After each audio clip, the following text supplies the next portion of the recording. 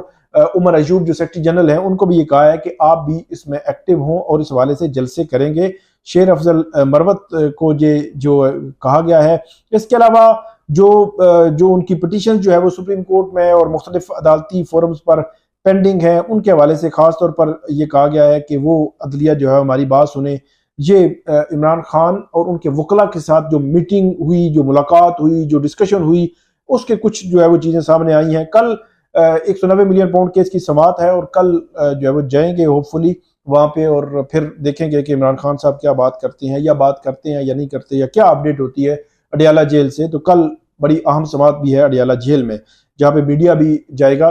تو یہ دوسرا ہمارا ٹاپک تھا۔ اب تیسرے کی طرف بڑھتے ہیں۔ 6 ججز کا خط، کوئی پیچھے تو نہیں ہٹ رہا، تو یہ معاملہ جو ہے وہ بڑا امپورٹنٹ ہے۔ کوئی جج جو ہے وہ پیچھے نہیں ہٹ رہا میری اطلاع کے مطابق، اور خاص طور پر میں یہ بات کروں گا کہ جو ججز ہیں انہوں نے، میرا خیال ہے کہ یہ ایک دن کا کام نہیں تھا، یہ پچھلے سال اپریل مئی سے یہ معاملہ شروع ہوا تھا، اور تب سے لے کر اب تک جو ہے وہ جو متعلقہ فورمز پر وہ بات کرتے رہے ہیں، کوشش کرتے رہے ہیں، تب جا کر 10 مئی 2023 کا ایک خط لکھا گیا، پھر 12 فروری 2024 کا خط لکھا گیا۔ اس میں ان تمام واقعات کا ذکر کیا گیا جو ججز کے ساتھ جو ہے وہ واقعات رونما ہوئے، اور کسی نہ کسی طرح ان کو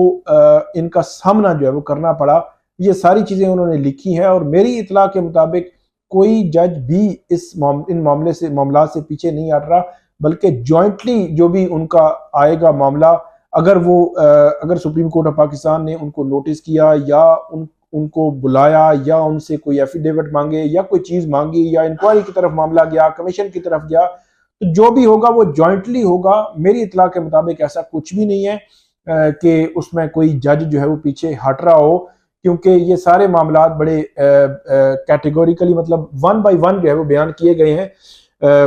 اب پیچھے ہٹنے والی بات تو نہیں ہے، اور 30 اپریل کو اس پہ ہیئرنگ ہونی ہے سپریم کورٹ آف پاکستان میں۔ 25 اپریل تک تمام ہائی کورٹس کے رجسٹرار نے اس حوالے سے